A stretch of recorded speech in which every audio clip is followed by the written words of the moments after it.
Olá, meu nome é Pedro Salerno e esse é o canal Voz Eventos em Saúde. Hoje o tema do vídeo é um pouquinho diferente. Hoje a gente vai falar sobre algo que intriga a nossa civilização desde os seus primórdios, que é a busca pela vida eterna, o processo de envelhecimento.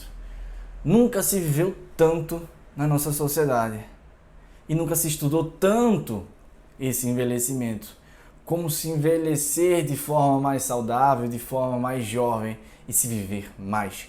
Então, se você se interessou por esse assunto, se inscreve aqui no nosso canal e já deixa a sua curtida.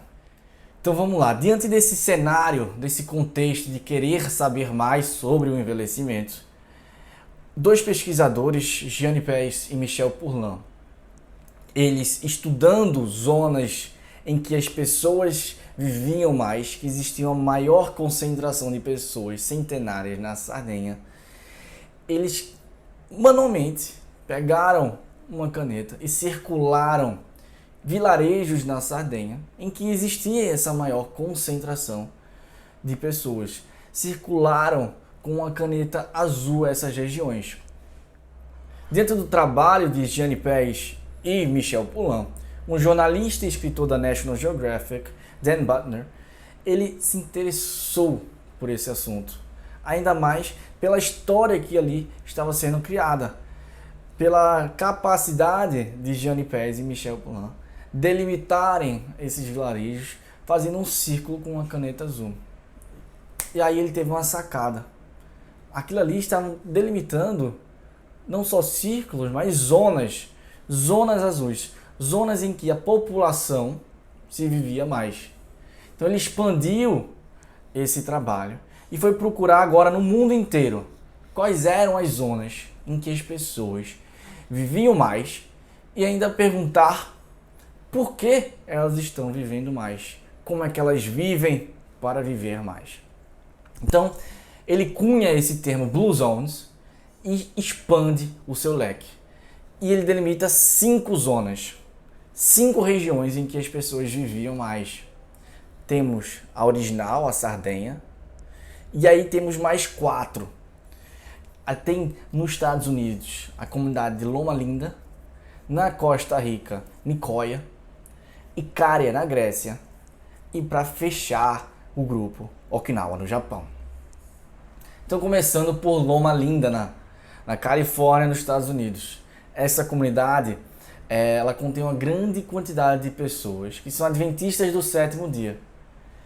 Eles seguem uma dieta praticamente vegetariana e evitam bebidas alcoólicas. E é diante desse contexto que estudos mostraram que eles vivem, em média, 10 anos a mais que o resto dos Estados Unidos.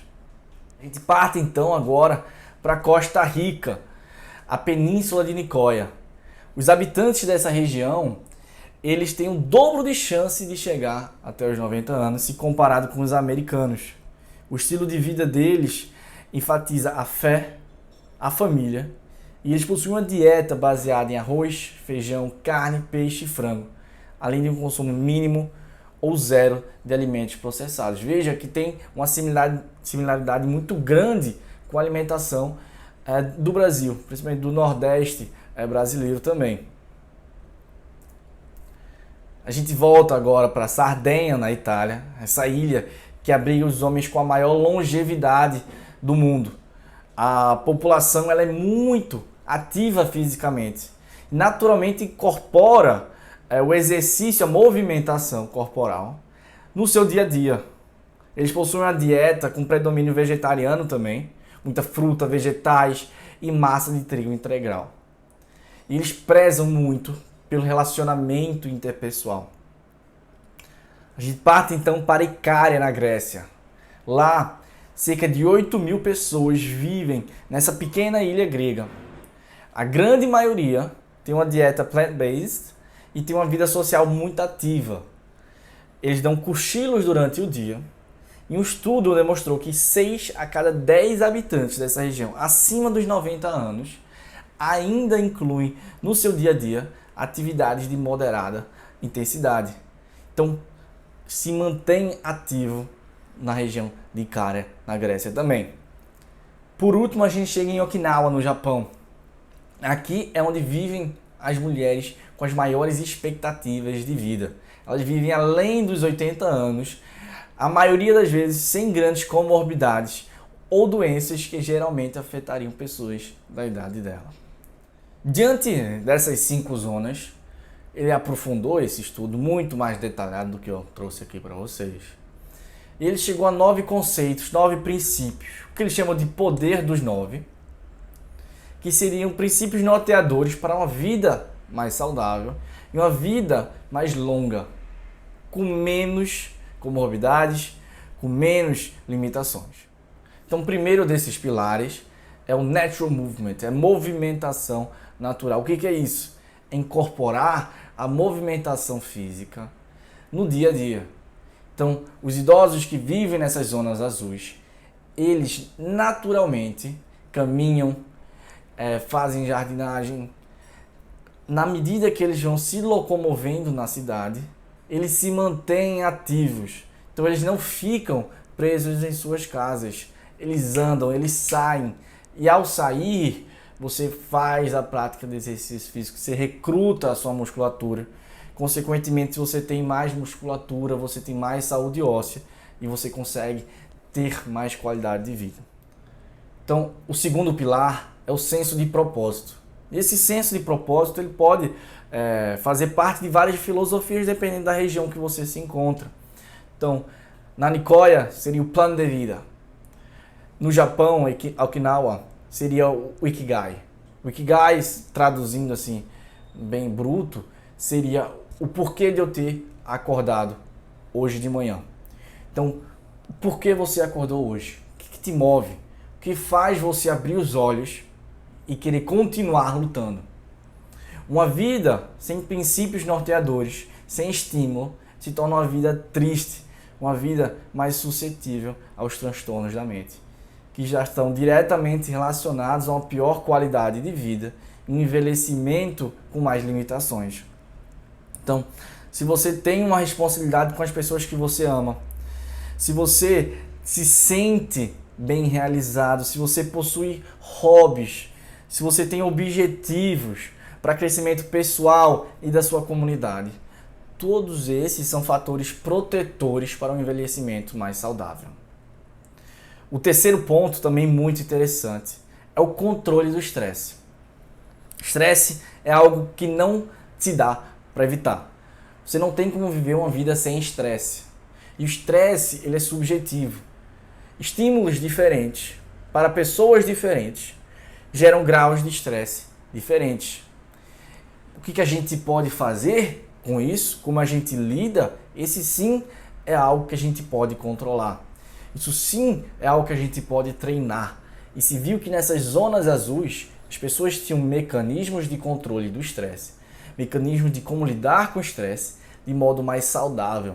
Se você é aquela pessoa que vive uma vida estressada, não faz nada para mudar, ou adota comportamentos destrutivos decorrentes do estresse, você não está no caminho tão adequado. Então, o estresse crônico já se provou, aumenta o nível de cortisol, aumenta o nível de inflamação e pode favorecer o adoecimento cardiovascular e a depressão também. Então, se você lida com o estresse de forma mais saudável, aí existem vários mecanismos. Pode ser uma siesta, como em algumas regiões, pode ser adotando algum grau de religiosidade, com orações, com princípios que justifiquem aquele cenário.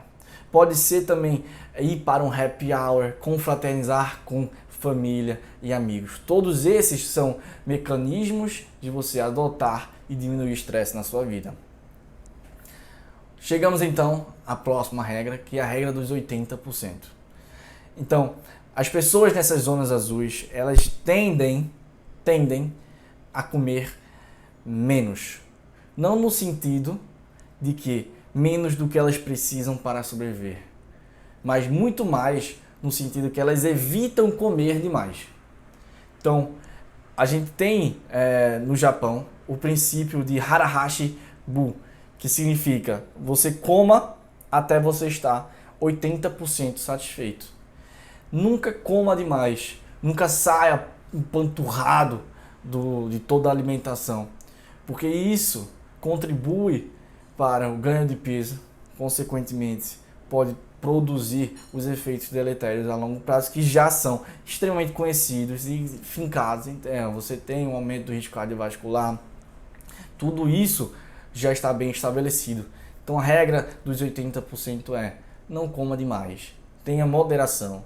Você pode comer tudo, desde que seja na quantidade adequada. Chegamos então ao próximo princípio, que ele também está muito relacionado à dieta, agora muito mais sobre o conteúdo dela do que a quantidade.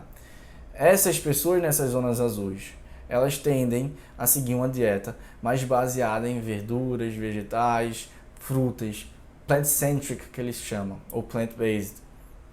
Isso é muito importante porque ela incorpora também, sem nenhum problema, as proteínas animais, mas elas são consumidas em uma quantidade menor, geralmente em ocasiões mais especiais. E uma coisa fundamental também é o pouco ou nenhum consumo de alimentos industrializados. E nessa correria do século XXI, a gente se submete a uma alimentação muitas vezes que consiste também em alimentos processados e ultraprocessados, que a gente já sabe que traz efeitos deletérios a longo prazo. E nessas comunidades existe mais tempo, mais calma e mais dedicação à alimentação. E esses alimentos deletérios não são incorporados. Isso traz vantagens expressivas que são demonstradas por uma longevidade maior. Então, dietas existem, várias. Nenhuma é unânime, nenhuma é a melhor. Cada uma parte do princípio em que você está inserido em uma comunidade específica. Essa comunidade específica, ela tem um cenário e um contexto socioeconômico, e ela tem um contexto demográfico também. Alimentar-se dos alimentos e dos produtos da sua terra, daquilo que está ao redor, daquilo que é o mais fresco e mais orgânico, mais natural possível, é fundamental. Então, não adianta você querer pregar uma dieta que, teoricamente, lá no Mediterrâneo é a mais saudável, se você não tem acesso a ela aqui. E não significa que a dieta do Mediterrâneo, apesar de ser uma das mais estudadas, mais consagradas e comprovadamente traz benefícios, ela é a única que pode trazer benefício para aquela população. Porque já se mostrou que outras dietas também, como a gente vê nas outras Blue Zones, também trazem benefícios. Então é muito mais o contexto e o que você se alimenta do que cada dieta especificamente. Chegamos então a um ponto aqui talvez controverso, que alguns estudos já mostraram evidências a favor, outros não demonstraram tanta correlação, que seria o consumo de vinho. Consumo de pequena e moderada quantidade, 1 a 2 taças por dia. Nessas zonas azuis, isso é uma prática comum, com exceção de Loma Linda, que é uma comunidade adventista. Agora veja a importância. Esse consumo ele deve ser acompanhado de amigos e familiares. Tem que ser um consumo coletivo, um consumo em que a prática está muito mais relacionada à confraternização, à criação de vínculos, do que o fato simplesmente de beber sozinho. E a gente parte, então, já conectado às redes sociais, às redes de apoio. Pessoas centenárias, elas participam de atividades em grupos, elas se mantêm ativas na medida que elas vão envelhecendo, elas não se isolam da sociedade. Esse é um grande quê de algumas comunidades aqui no Brasil ou em outros lugares do mundo. Quando você isola o idoso, quando você diz que ele não tem mais capacidade de viver em sociedade, você limita a vida que ele tem. Você limita a capacidade dele criar vínculos, dele se sentir importante, dele se integrar à sua sociedade. E essas zonas azuis, elas vão justamente ao contrário. Elas trazem o idoso para perto dela. Elas trazem o idoso com significado, com importância. E ela permite que eles confraternizem, que eles estejam juntos, não só com os idosos, mas com as pessoas mais jovens. Então, com os netos, com os filhos, com os amigos. Isso tudo é fundamental. Traz um benefício físico, que ele se mantém ativo, ele tem que se movimentar para chegar lá que a gente já falou. Mental, porque ele tem esse drive, esse intuito de criar vínculos fortes com as pessoas ao senso. E também entra já no outro pilar do senso de propósito na vida. Se ele está ali deitado na cama, nublado, um dia após o outro são sempre iguais, qual é o propósito dele nesse cenário? Não tem. Agora, se esse indivíduo ele está ali na comunidade, ele está interagindo com as pessoas, ele tem o porquê acordar. Isso faz você viver mais. Um outro princípio muito interessante é o princípio da espiritualidade. Vai muito além da religião. Aquele conjunto de crenças que vai além ao tangível. Então, não importa qual é a sua religião, ter esse conjunto de crenças, ele lhe ajuda a entender a vida, lhe ajuda a ter um propósito.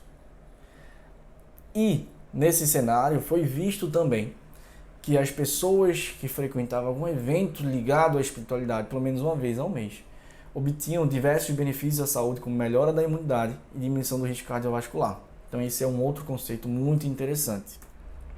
E por último, a gente tem a família, e que paradoxalmente é o conceito de família primeiro, family first, que nessas comunidades existe um senso de família muito forte, uma valorização dessa instituição, em que existe um investimento parental, tanto de tempo, amor e cuidado aos seus filhos, aos parceiros. Então, os avós interagem com os netos, existe essa troca, essa transferência de juventude e conhecimento. E isso é fundamental para uma sociedade. A transmissão de valores, seja de um conhecimento que foi adquirido através de anos e anos, e seja também na atualização através dos jovens nos idosos. Então, essa troca transforma, atualiza, traz os idosos de volta para um contexto. Aquele idoso que ainda não sabe mexer, por exemplo, no WhatsApp, ele está excluído da sociedade. Ele que não tem acesso à internet, ele está excluído da sociedade. Então, essa troca com aquele netinho que ensina ele a mexer no celular, ela é fundamental. Claro que isso foi um exemplo trazendo para um contexto tecnológico já ocidentalizado. Mas naquela comunidade lá em que o acesso à internet é unânime, não tem para ninguém, essa troca ocorre de outras formas. Então, com isso a gente vai caminhando aqui para o fim do vídeo. Espero que tenham gostado. Esse conceito de zonas azuis, de Blue Zones, hoje em dia é uma filosofia, é uma empresa, na verdade, também. Mas ele tem princípios muito interessantes que levam a gente a questionar e tentar entender como a nossa vida se está encaixando nesses princípios. Será que eu estou levando uma vida que caminha para a longevidade com qualidade, ou estou num caminho que talvez não leve a isso? Tem uma série muito interessante no Netflix de Zac Efron que eu vou deixar aqui na descrição, em que um dos episódios ele vai lá na Itália, na Sardenha, e conhece algum desses idosos da zona azul, e é muito interessante. Então, se você gostou, deixe aqui a sua curtida, o seu comentário, se inscreva no nosso canal e até a próxima. Tchau, tchau.